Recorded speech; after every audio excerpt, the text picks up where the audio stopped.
Quando a gente pensa nas vestes do sumo sacerdote lá em Êxodo 28, é fácil imaginar só uma roupa. Mas, na verdade, é muito mais do que isso. É como uma obra de arte com um design divino. Então, nesta análise, vamos fazer uma coisa interessante. Vamos vestir o sacerdote, peça por peça, para descobrir o significado profundo por trás de cada fio, de cada cor e de cada pedra. E o ponto de partida é exatamente este. O texto já começa deixando bem claro qual é a missão aqui. Essas vestes não eram só para ter uma função prática, não. Elas foram criadas de propósito para refletir a glória de Deus, para serem um ornamento, algo espetacular de se ver. Para a gente entender como essa glória toda foi construída, vamos seguir uma espécie de processo de montagem sagrada, sabe? Vamos construindo a vestimenta camada por camada, para compreender não só como ela era feita, mas todo o simbolismo por trás. Primeiro de tudo, a convocação. Antes da gente olhar o como tudo foi feito, a gente precisa entender o porquê. Qual era a grande motivação, o propósito sagrado por trás da criação de cada detalhe? Bom, a escritura é bem direta. Aquilo ali não era roupa comum, eram ferramentas de santificação, um jeito de separar Arão e seus filhos para o serviço a Deus. E é exatamente por isso que a tarefa de criar essas peças não podia ser entregue para qualquer um, né? Foi dada só aos artesãos mais habilidosos, aqueles que o próprio texto diz que eram cheios de um espírito de sabedoria. Certo. Agora, vamos para a parte prática, para as vestes fundamentais, porque antes de todas as peças super ornamentadas, existia uma base, uma fundação essencial sobre a qual todo o resto seria construído. A montagem começa com 3 peças-chave. A túnica e os calções, feitos de linho fino, eram para garantir modéstia e pureza ritual. E o cinto, olha que interessante, já é descrito como obra de bordador. Isso já mostra o nível de excelência exigido desde as primeiras camadas, as mais básicas. E agora chegamos na peça de tecelagem que é talvez a mais complexa e central de todo o conjunto, o éfode. Uma verdadeira obra-prima, um exemplo incrível da arte têxtil daquela época. E aqui a gente vê a combinação de materiais que é simplesmente extraordinária. Não era só tecido. Fios de ouro puro eram literalmente trançados junto com os pigmentos mais caros e valiosos que existiam, o azul, o púrpura e o carmesim. O resultado devia ser um tecido de um brilho e uma beleza sem igual.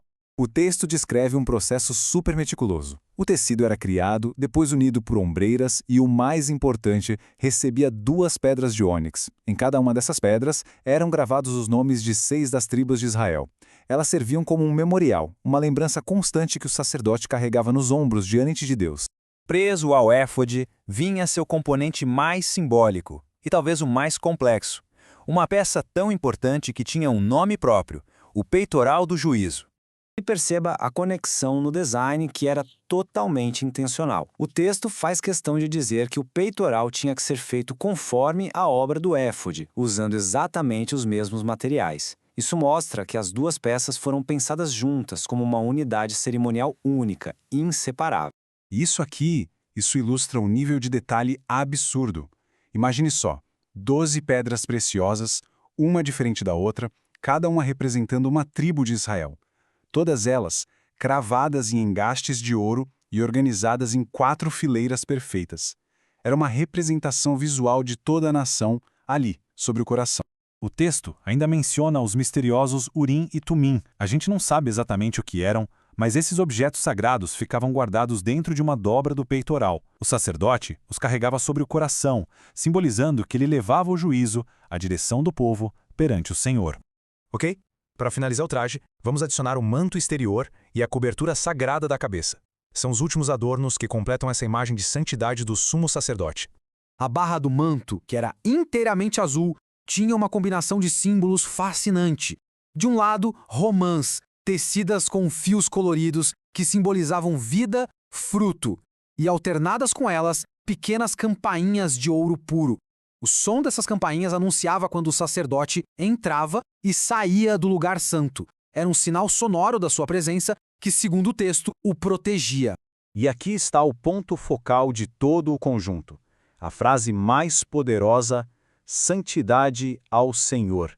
Ela era gravada como se fosse um selo numa lâmina de ouro puro que ficava bem na frente da mitra, o turbante, presa por um cordão azul.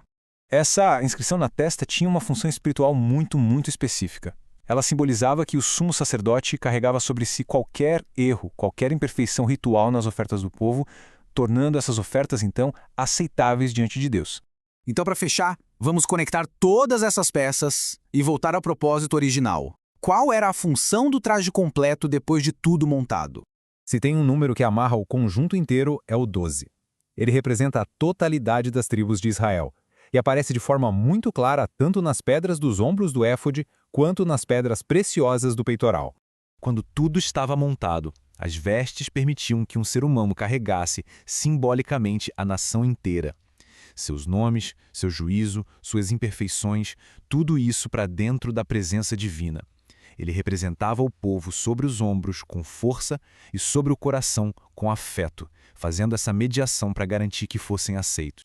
E isso tudo nos deixa com uma reflexão final, não é? Se pararmos para pensar, isso vai muito além de ser só um artefato histórico ou religioso. O que esse texto demonstra de uma forma poderosa é como o trabalho artesanal, o cuidado com os detalhes materiais, pode ser usado para expressar conceitos espirituais muito profundos, muito abstratos, como a matéria pode de fato vestir o sagrado.